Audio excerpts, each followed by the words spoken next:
Out and About Marathon Town with Mr. Marathon himself, Mike Puto. Hello everybody, Mike Puto here, and our Out and About series continues with Monroe County.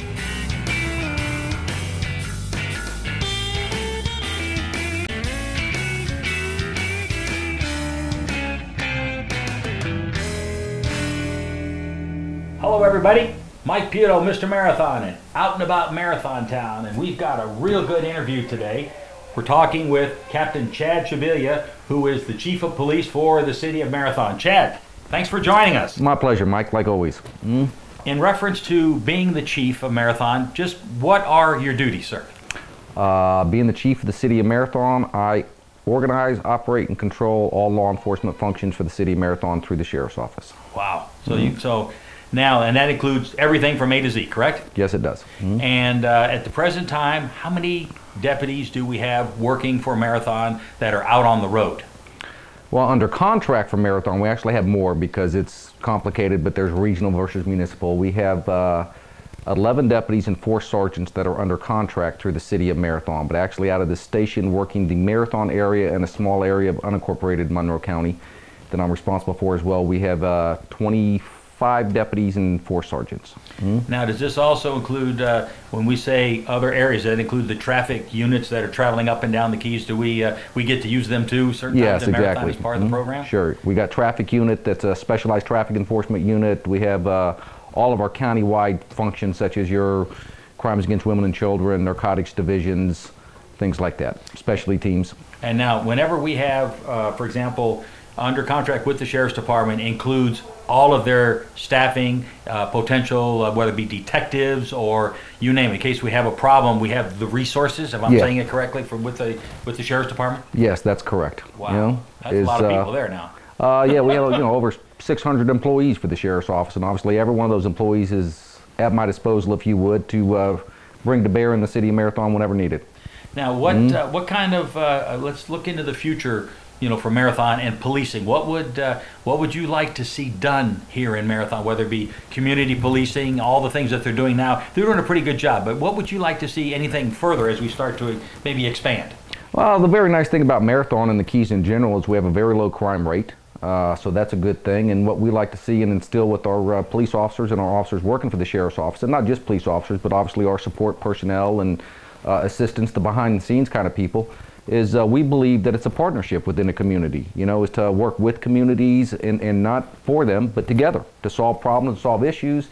And where I see the policing going in the future is even expanding beyond that, not just helping a neighborhood and working with a neighborhood to solve quality of life issues or crime issues or whatever may be going on in that, but to get involved in the community, in civic organizations and projects and fundraisers and things to that nature, Well, I know that a lot of your deputies are involved in different organizations, whether it be Zonta BPW, you're in Rotary. Yes, sir. And along with other deputies and as well as a lot of the other community-minded people that are in town there, whether it be the co-op, whatever, they're involved in their clubs as such. But I know that that plays a major role because now you're really getting down to earth when you start working with all these clubs and organizations where you're there, you're at the events, and you're helping out, whether it be washing cars, selling this, or doing whatever it might be. You're out there in the open helping out, which I think is very big. I think it is, and I think it's huge. And again, as I said, we're fortunate to have a very small crime rate. But I think it's always easier when you get officers involved in civic organizations or clubs, as we're talking about. It's always an added advantage, and they go hand in hand even with our primary function of enforcing laws and preventing crime and apprehending those that elect to violate crime.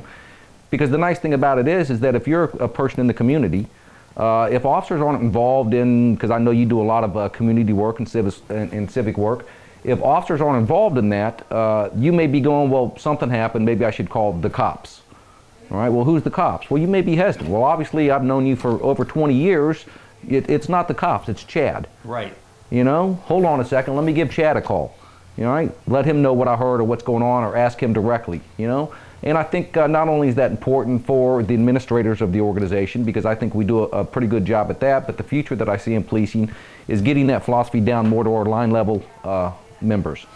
Well, and that way, when they're if they're going down the street, they can actually see what's going on, because I've seen the cars patrol the area, going up and down the streets 1, 2 o'clock in the morning, coming back from a fire call or whatever. here's the deputy going down the road. And it's very impressive because, you know, they're coming down and they're looking for anything that may be suspicious, without a doubt. Yep, but again, they're I mean, they got their flashlights and they're actually checking under the carports and doing everything. And that's big because if somebody might be there, at least they would see it, or they'll at least slow it down or stop it if somebody's trying to take something, because you never know. Nighttime is usually where a lot of those things happen. And and again, they also know through their neighborhoods.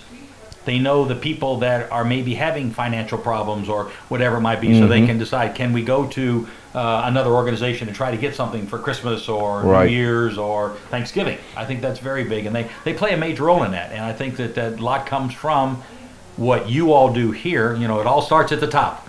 Yes, I agree.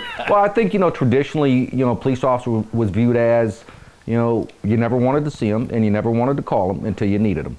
You know, because there was a problem. And when you called them, they'd come out and they'd take care of whatever the problem was, and they addressed the problem, all right, whatever that issue may have been. And where you've seen law enforcement in general changing over the course of time, and I see going in the future, is it's no longer about addressing the problem or the issue. It's more about community partnerships and knowing the members in your community, and the members in the community knowing the officers, and not just addressing what may be going on right now, but addressing what is creating that problem. You know, be it, like I said, quality of life issues or something of that nature. You know, if you go out to a domestic, years ago, you'd go out and handle the domestic, right?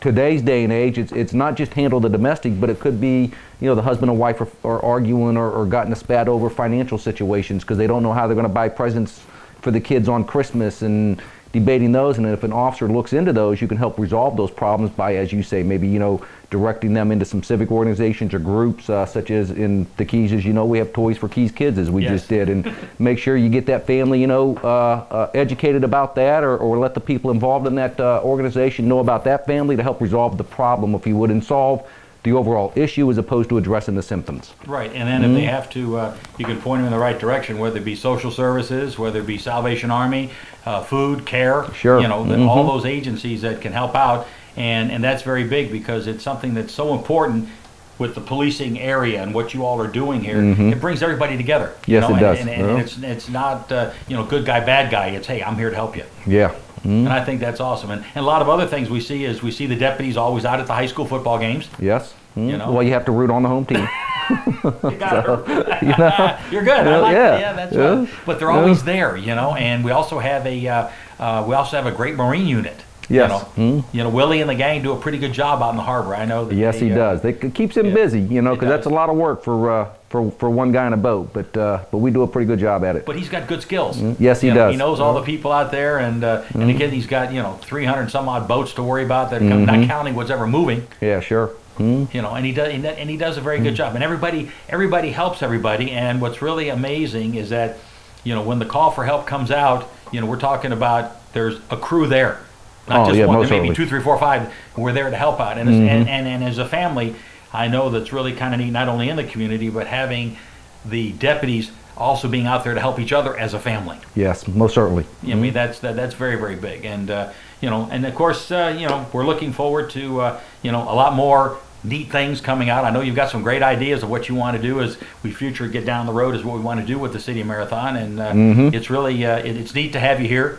Oh, it's great to be here. You know that. It's my hometown. It's your hometown, you know? Yes, so it's really it's kind of exciting, you know. And it's I know that, you know, you've worked your way up the ranking, as we can see by all the stuff on the wall here, you know, which is really kind of nice. You know, it's you know, the training is there, and you know, you got a lot of nice things on the wall here. Oh, well, it's a great place to live. It's a great place to work, because, you know, I've worked for the Sheriff's Office for 27 years. I've been a resident of Marathon for 30 years. Yeah, I would think at least 30. Yeah, so it's no better place in the world to live, if you ask me. Man, that's you know, time flies when you're having a good time, isn't it? It does. When I sit here thinking about that, I'm going, oh my God, I feel old. I said, but you know, it seems like just yesterday. You know, and that's a good thing when you think back and go, man, where'd the time go? Then obviously you had a lot of fun along the way. Yeah, exactly. You know? And you know, like I said, you're doing a great job here, and you can feel it out in the community when people are out there, and you know, you can judge it by the positive and the negative, so to speak, out in the community. But there's a lot of positive out there, minimal negative, if any. Yes. You know, because you can always get on, whether it be 911, they're here, no matter what it might be. And we just, I mean, we can't thank you enough for everything that you're doing here. And again, I know it starts at the top, but it's filtering down very well with what you got going with your crew here, and you've done a great job. Oh, I think so. But like I said, it's team sport. You know? Law enforcement is a team sport. You know, it takes our community, it takes our our officers and our agency and everybody who's part of our family, as you put it, to get the job done. Well, without a doubt. Can't thank you enough for being here. My with pleasure. us. And everybody remember, I wasn't asked to remain silent. We'll see you till next time. That's afterwards.